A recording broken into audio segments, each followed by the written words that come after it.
नमस्कार, आप देख रहे हैं श्री 7 न्यूज में हूं आपके साथ श्री। शुरुआत करते हैं आज की खास खबरों से। खंड विकास अधिकारी चोलापुर ने प्रधानमंत्री आवास का किया निरीक्षण।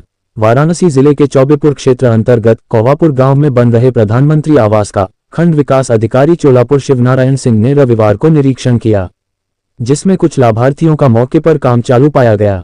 वहीं एक प्रधानमंत्री आवास पूर्ण पाया गया, शेष बाकी निर्माणाधीन है, जिसका काम चालू है।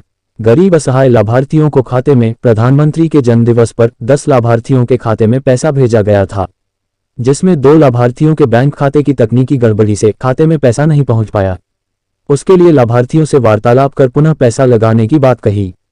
लाभार्थियों को बताया गया कि बैंक जाकर एनपीसीआई करा लें। जितनी भी योजना भारत सरकार द्वारा दी जा रही है, सभी भुगतान के लिए जरूरी है। एनपीसीआई बहुत जरूरी है। और साथ में बताया कि प्रधानमंत्री जी के सपने को साकार करने में सहयोग कीजिए, जल्द से जल्द आवास को पूर्ण करें।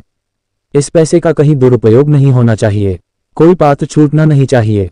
वहीं खंड विकास अधिकारी ने कोवापुर में बुनकरों से भी मिले, उनके कामकाज के बारे में भी जाना एवं उन्हें व्यापार की कुछ बारीकियां भी समझाई, जिसे सुन लोगों ने शिवनारायण सिंह की भूरी भूरी प्रशंसा करते हुए कह रहे हैं कि इस बार हम सबके बीच एक ऐसा अधिकारी है जो हम सभी की बातों को सुनता एवं समझता है। वहीं इस मौके पर खंड विकास अधिकारी चोलापुर शिवनारायण सिंह, ग्राम प्रधान कोवापुर नीरज पाल, शाहिद आलम, वीरेंद्र प्रताप उपाध्याय, आवासीय लाभार्थी व ग्रामवासी मौके पर मौजूद रहे। आप देख रहे हैं वाराणसी से वीरेंद्र प्रताप उपाध्याय की रिपोर्ट। कितने आवास पास किए आपने? देखिए, पहले मैं अपना परिचय दे दूँ। मैं शिवनारायण सिंह, खंड विकास अधिकारी चोलापुर हूँ। और आवास प्लस में सर्वेक्षित हमारे ग्राम पंचायत कौवापुर के 10 आवास थे, जो 10 आवास सारे थे अल्पसंख्यक समुदाय के थे। तो उनको पिछले महीने माननीय प्रधानमंत्री जी ने 1 क्लिक से भेजा था।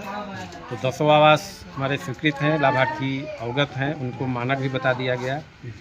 तो 8 आवास, 2 आवास बैंक के खाते में तकनीकी समस्या की वजह से, जिसका मैंने लाभार्थियों को बता भी दिया है कि आप बैंक जा कर के एनपीसीआई करा लीजिए, क्योंकि अब जितने भी शासन द्वारा भुगतान पहुंच रहे हैं वो डीबीटी के माध्यम से हैं या ईबीपीएस यानी आधार बेस्ड पेमेंट सिस्टम से हैं। तो 8 लाभार्थियों के धन उनके खाते में पहुंच के निर्माण काम पूरे हो चुके हैं। एक आवास हमारा पूर्ण भी हो चुका है और बाकी 7 आवास हमारे निर्माणाधीन हैं, वो भी 1 सप्ताह के अंदर पूरे हो जाएंगे। और 2 आवास लाभार्थियों को जिनके एनपीसीआई नहीं है, उनको मैंने कहा है कि अगर आप तत्काल करा लेंगे तो हमारे सिस्टम में अप्रूव हो जाएगा और अपने आप आपके खाते में पैसा पहुँच जाएगा।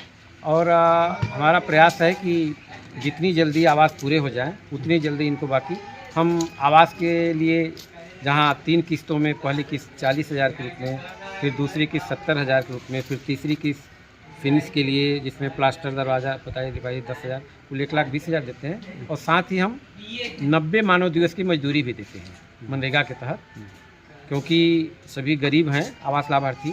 अब जब अपने आवास निर्माण में लगते हैं तो कहीं कि उनकी रोजी रोटी पर असर पड़ता है।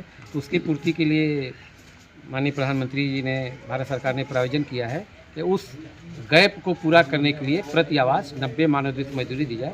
तो उसके रूप में भी हम 90 मानव दिवस की मनरेगा की मजदूरी देते हैं।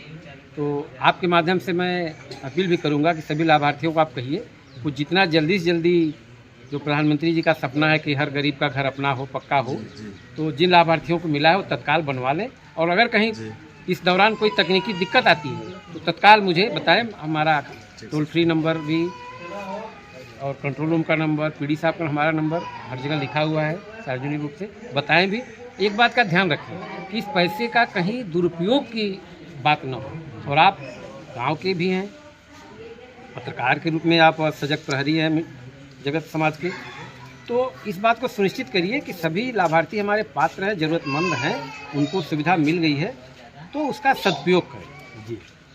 और इस तरह से बाकी आवास प्लस 2 का सर्वेक्षण भी चल रहा है, सर्वेक्षण हो चुका है, जिला स्तरीय पर्यवेक्षक नामित भी हैं।